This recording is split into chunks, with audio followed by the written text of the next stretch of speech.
cybersecurity is something that, used to be maybe something you think about.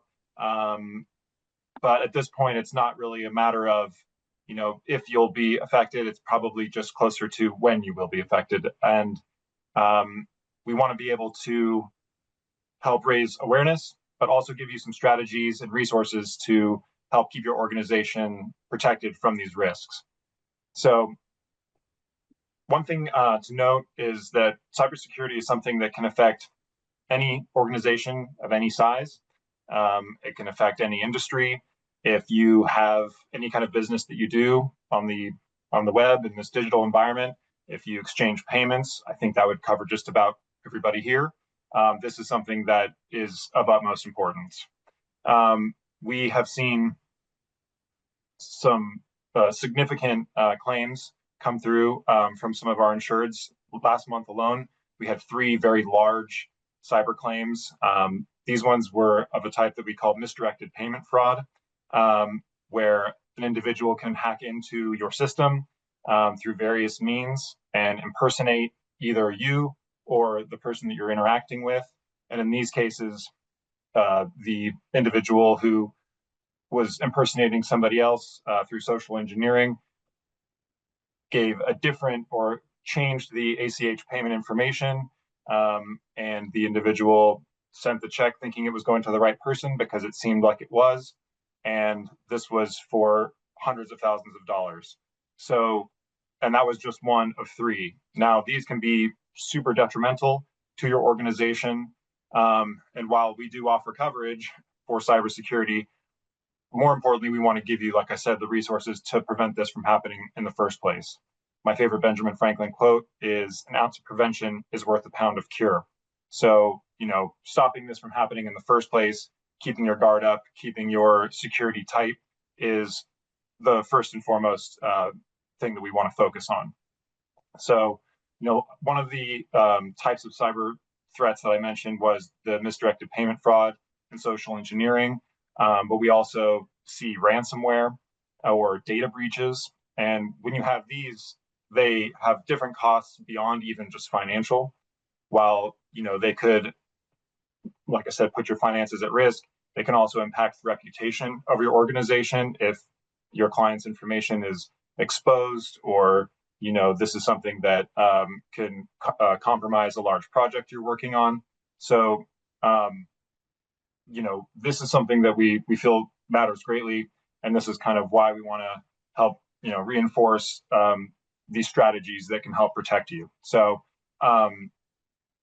what we're going to do next is have Travis Heil give you some statistics, kind of a look at the landscape of this threat that we are seeing out there in the market, and then give you some resources and some strategies that you can implement to help protect yourself and your organization from a loss like this. So without further ado, I want to pass it off to Travis. After he does his presentation, we will open it up for questions. If you do have any questions in the meantime, like Chastity said, feel free to unmute and ask that if you don't want to forget it. But we will have an opportunity to have some Q&A to help clarify anything that you might have a question on. So again, thank you, Travis, for joining us today, and take it away. Thank you, Jake, and thank you, Preferred Insurance, for inviting me to this. I'm going to share my PowerPoint here. It's short, so we'll move through it quickly. I'm the IT director for Scylla Group. We are an outsourced third-party IT consulting group that works with lots of businesses across many industries and sizes. And before that, I was the IT director for a national law firm. So I've had clients and experience with everything from a small business in a small town all the way up to presidential candidates, defense contractors, and people that have talk shows on TV. So seen a wide range of things. The agenda, these are the 4 high-level topics we're going to cover. I'm going to move through the first 2 as quickly as I can because they're just informational. The real discussion is on the last 2 here. And so when we talk about the threat landscape and what people in my role are seeing out there, The first thing we talk about is breakout time. How long does it take from the moment they steal somebody's password or gain access to when they start going through your data and figuring out what it is they just got access to and start taking it? On average, it takes about 48 minutes. The fastest they saw last year was 51 seconds. And if you work with a company like CrowdStrike, who's one of the which is where this information is coming from, them and Verizon put out a yearly report on this. CrowdStrike's average response time is about 15 minutes, and they're an industry leader in that. So when you start talking about 48 minutes, it might seem like a long time. It's really not. The next thing is voice phishing and social engineering. This is where all the growth in malicious acting is. Gone are the days of a malicious file. They're not totally gone, but it's just not the main attack vector anymore. 79% of incidents in the last year involved no malicious files. It was all calling people, emailing people, and tricking them on social media platforms. That's where the attack started. And then finally, I have generative AI on my list over here on the left. That's a topic we could spend all day talking about, but the reality is in the last year, generative AI has totally changed the game, both on the good guy side and on the bad guy side. Both sides are able to do a lot more now than they were 3 or 4 years ago. And then before we move on, I want to point out the average cost for a data breach for a small business is just over $2 million. If that number seems high, it won't when we get to the end of the slides. And because of that, just over 60% of small businesses go out of business within 6 months of a serious cybersecurity incident. To wrap up the threat landscape, everyone's familiar with China, Russia, Iran, North Korea. They're the ones that are always in the news, but it's everyone. The US is doing it, Israel, the European countries, they're all doing this. Our news focuses on the people on the other side, but it's all the nation states are engaging in this. And the one that no one really talks about is the insider threat, but it happens a lot. It's a lot more responsible for this than people like to think. Stealing clients, stealing data, whether they're doing it because they're angry and they want to cause damage, or whether they're doing it because they're looking to leave and take business with them. Some questions you should have. Does your system detect this? Is your system set up to limit the damage? Do you log it? Because even if you can't stop it, a lot of times this can turn into civil or even criminal action. And if you don't have the logs, if you don't have the evidence, your hands are going to be tied in what your options are at that point. So how are we dealing with these new issues these days? Well, the first step is real-time threat detection, and that comes from your next generation firewalls and security agents. These are a little more expensive, but they do a lot of work in this. They are inspecting everything, looking for malicious behavior, and either stopping it or alerting on it. If you are a business that has very sensitive data, you may need to look at a security operations center. The last one I contracted for a company with about 100 people cost about $20,000 per year. So that is a fraction of a full-time IT person's yearly salary. It's up to you to decide whether that investment is necessary. But when we get to the end of the slide and we start talking about what happens with insurance companies, with regulators, with litigation, you will find that you will be judged based on how much money you make, the sensitivity of your data, and how much money you are willing to spend on your IT security. But we'll get to that later in the slides. The other thing is preventive procedures and policies. Have you designed your business to operate in a way to limit the damage, to limit the odds of this happening? And then finally, continuous education and training of your staff. So talking about post-incident, what happens after the dust settles? Well, this comes from the perspective of an insurance company or a regulatory authority or a third party in cases of litigation. First, they're going to audit. They're going to audit your IT systems, your IT staff and policies. but also they're going to audit your regular staff, especially anybody involved in the incident.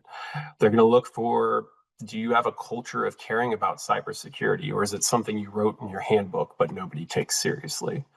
They're going to wonder, did you invest the appropriate amount of money into your IT security? If you are a law firm protecting political sitting politicians, you probably need to spend more money on your IT security than if you're a body shop in a small town working on cars. They're going to go over all of that, and then they're going to release their findings to the appropriate people. And what you want those findings to say is that everybody tried their best, everybody's working hard, this is a really hard problem, stuff happens. That's, I guess, the best finding is that it was actually some third party's fault.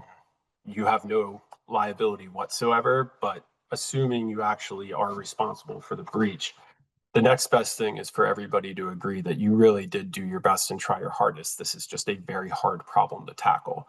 What you don't want the findings to say is that you refused to spend any money, treated it like it was a joke, and didn't care about your client's data, because that's going to get into the liability section where you may be dealing with a fine from the government. You may be barred from defense contracts. You may wind up losing a civil case, and it could be clients, but also you keep data about your employees. It's entirely possible your own employees would come after you if it was their data that was put at risk. And when you start thinking about this, you can start to understand this is post-incident. Now you got to think about all the costs of the incident, downtime for your staff, your IT people's hourly rates, equipment that had to be replaced. It's not hard to get to $2 million. So what are your action items to take away from this? Well, you need a trusted IT advisor. Whoever that person is needs to be somebody you're confident in, whether it's an internal person, an outside party, a consultant. You ought to be able to go to them and talk to them about, do we have MFA, multi-factor authentication everywhere? Because you should. Are we using next generation firewalls and security agents? Because you should be. They're not that expensive anymore. Do we have proper access controls over our data, or does everyone have access to everything? These are problems that should be fixed. And do you have maintenance procedures? Is somebody installing all your patches on a monthly basis? Is this documented? Is it going on every single month? Another action item is to look at your culture. Do you have regular education and training for your staff? Do you have policies and procedures that are designed to limit the problems and limit the damage when they do occur? Does your executive team make it clear to everyone under them that this is very important and that it's serious and people need to take it seriously? Or do they set an example of, we have a bunch of rules, but I tell the IT people to not enforce those rules on me because I don't want to have to take extra steps? These are things that'll come out in an audit. And then finally, the big action item is the business continuity plan. Now, this is something a lot of businesses probably don't have, especially when you get in the smaller side of things, but it is important. Your business continuity plan is a document that outlines how you handle this stuff. It makes all of your decisions before the crisis happens. That's generally how you make your team operate as efficiently as possible in a crisis. There is a plan that they can follow that was hashed out beforehand. Your business continuity plan should identify the systems that you use, the type of data that's in them, and then their importance in terms of priority. This system can only be down for 3 hours before it starts costing too much money. This other system can be down for 3 weeks. You go through, you rank everything, your IT people have a plan. You identify your stakeholders. Who decides what the communication to clients is and when to release it? Who decides how we bring in our legal team? Who's responsible for making sure our insurance company is involved and knows what's going on and is getting their say in things? Because a lot of insurance companies want to be involved from the beginning for various reasons. It's important to know if that's what your policy dictates. But that's what this plan outlines. It also outlines communication workflows. If you do not need 70 people calling your IT person every hour asking them what the status is. You don't need your executive team overwhelmed by that either. There should be a communication tree. Everybody should know who they report to and who they expect to receive information from, who they go to if they have questions. Even if they can't get an answer, they should at least know who they go to with the question. And so that plan's pretty important. It can be as long as you need it to be. I have clients who have a one-page business continuity plan. That's what's appropriate for their situation. I have other clients that have a 10-page business continuity plan and tasks that different people have to go through every month so that if something happens, they are prepared. That's the high-level overview of what we're seeing, what's going on out there, and what we're doing about it, or what we think you all should be doing about it. At this point, I'd like to turn it back over to Jake and see what sort of questions people have. Thank you, Travis. Really appreciate that. That's some, pretty shocking, but, eye-opening information. You think just a matter of seconds or minutes until, a compromise really could have this giant impact. One thing I wanted to piggyback on that I remembered while you were speaking was, you're saying that we used to say, watch out for these phishing emails with, an attachment that's going to get you, some kind of virus or access to your system. But when we had these recent claims, the social engineering is very sophisticated. When these people were getting into the emails of the two parties involved, they were basically hiding the emails that would come through and then answer in another way, to the point where it has the signature, it looks like it's the person, and there was just in the email that they had kind of duped, it was just one letter off in the domain to where you barely catch it. And the one thing you have to almost start looking out for is people's personality and how they talk. So if you start to see, oh, this doesn't really sound like Joe over at this place, that might be your clue that there might be something going on, especially when it's involving a large payment, or why are they seeming pushy or different than they normally would seem, or they're not used. So even looking out for something as nuanced as that, we're at that point where not only is it bad now, but like you said, the whole generative AI thing could be a whole other presentation. As soon as people can start creating a video or sound like it's them on the phone. So that's why it's imperative to really have that very heightened level of awareness. And then, like you said, kind of hope for the best but plan for the worst. You got to have that plan in place for if something does happen. Then what? How are you going to respond? To kind of minimize that impact once the cat's out of the bag. But I think that really, really, really valuable information.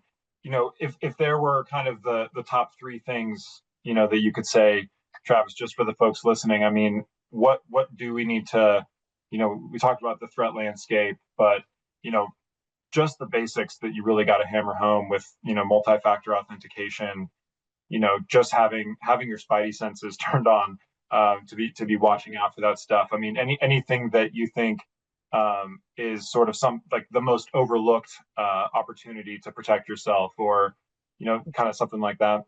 Yes, the staff education and training is often overlooked, and that's important because this stuff is changing and it changes quickly. You can't necessarily rely on people understanding one aspect of it. There needs to be a more general understanding of this and an understanding of what do red flags look like, because it constantly changes. That would be one thing. Another thing is having the right policies in place. You talk about wiring money to the wrong person. Well, one end of that is the being tricked part, but the other end of that is on the back end internally. Are you set up so that one person can wire any amount of money without any check on that? Your banks offer the ability to force a two-person sign off on a wire transfer. a lot of them offer things like putting in delays so that you put your wire transfer in, but there's a 12-hour delay there to allow for you to find out something's wrong and go back and give you an extra 12 hours to claw it back. Because you don't have long, especially on an international wire. You're talking about 24 hours on an international wire before you can't claw that money back, or it gets really, really hard. So policies like that, having checks and balances on the back end before money is transferred is a big one. Um, and then the third thing that I would say, what did I say for the first ones? I said training and education and policies and procedures. Having the IT people that you trust. I think a lot of businesses treat IT as a cost center, don't want to see the line items on the invoice sort of thing. And there's an element of that. I totally understand. And everybody's situation is different. You really need to be honest with yourself about the industry that you're in, the data that you're in possession of, and put your client's shoes on and ask yourself, what would you expect your business, how seriously to take IT security if you were their client and they were in charge of your money or your policies or your data? Because I think far too many people too often just reduce it to a cost center sort of thing and just keep the costs as low as possible. And you can do that for a lot of IT, but when it gets to security, you talk about something like a law firm. Well, the ABA's recommendation is that you do what's best giving the context of the type of work that you do and the money you make. That's their official guidance to law firms. So, if you're a law firm, you are going to be judged by that. They're going to look at how much money you make, who your clients are, and then how much you spent on IT. And if they see that you just kind of kept all that money for yourself and never invested in IT, they're going to fail you on your audit. Yeah. So if you want to have any opportunity of recovering from this, because like we mentioned before, we've seen organizations have to close their doors after a large loss from something like this. And if you want to prevent it, you have to show that especially, well, for one, if you have the coverage, but then when the audit is done, you got to show, like you said, you did your best. Because if it looks like you were, barely considering the risk of this, or not actually trying to have a multi-pronged, serious approach to preventing it, your chances of recovering are going to be decreased. So it's kind of laying that groundwork to sort of have every opportunity you have to protect yourself. Like, again, the training, the policies in place, the coverage, the plans. I think it's something that you really have to have this comprehensive approach to. Yeah, and we talk about it in the context of like the insurance side of things, but the same thing goes for litigation. The same thing goes for regulatory audits. If you don't want the government to ban you from receiving defense contracts, then when something happens, you need them to see that you actually took this seriously. If you don't want to lose lawsuits, then you need the same sort of result out of an audit. Sure. Yeah, when we talk about insurance as an example with workers' compensation, you kind of have a rating, if you will, and that kind of goes into play when you're bidding for jobs. I think it's the same thing. What is your cyber hygiene like? What effort have you put into place? What would you say your security rating is? That probably will end up coming into play as something that people will look at. It's like, well, do you have a pattern of being compromised? Well, then how is that going to play into it if you're on a big job for us and all of your documents get breached or compromised or whatever, or data in general. Yeah, so obviously not trying to scare people, but just wanting to convey, as we draw to the end here, the serious importance of this. And just in the same way you would lock up your vehicles and your property, this is now just the same level of exposure that we're seeing. Chastity, just to touch in with you, I mean, you see these claims as well. Is there any that anything that we've missed, you think, or any points that you want to reiterate? Yeah, I think what I would reiterate most is hypervigilance. And that's something that you can say, but in practice, it's a little bit harder because we all know when we're immersed in our day to day, we tend to go fast. We're trying to get things done. We're not looking closely at the email address that a request might come from or the domain. And I think, as leaders in your organizations, that's probably something in regard to staff training that you probably want to focus on. It's hard to slow down, but it's very important to slow down so that you can prevent some of these claims. And some of the claims that I've seen have been very unique. There are very sophisticated claim tactics out there. AI is going to make it even more difficult to spot those. We used to spot those types of duping emails by broken English or bad grammar. Well, now ChatGPT is making it so they can use that so that their grammar is perfectly polished and you have no idea that it's not somebody that's from Russia or, Iran or Korea or wherever. That's going to make it more difficult. And obviously, the voice AI generation, I have, in one of the examples that we've seen, they copied the email signature and they actually changed the phone number of the person who was asking for the money. So even if they had picked up the phone to call this person and say, hey, why are you being so aggressive about getting this money from me? They would have actually been calling the bad actors. And that didn't happen, but it could be that bad actor at some point could have mimicked the voice of the person whose email they were masquerading as. So there are so many more tactics. It's going to make this so much more difficult. So I would just stress the hypervigilance and then making sure that in the eventuality that you have a situation like this, that you have the coverage to protect yourself. I feel like in today's day and age, cyber insurance is just as important as your auto insurance or your homeowner's insurance because there is a very good possibility that you could have a claim. You would rather have that protection on an if it happens basis rather than not have any protection at all when it happens. That's all I would sum up with there. Absolutely. No, thank you so much. Trust but verify Yes. Can go a long way in protecting yourself. Reviewing to make sure you have the appropriate coverage that's the right fit for your organization. These are all very, very important things to consider.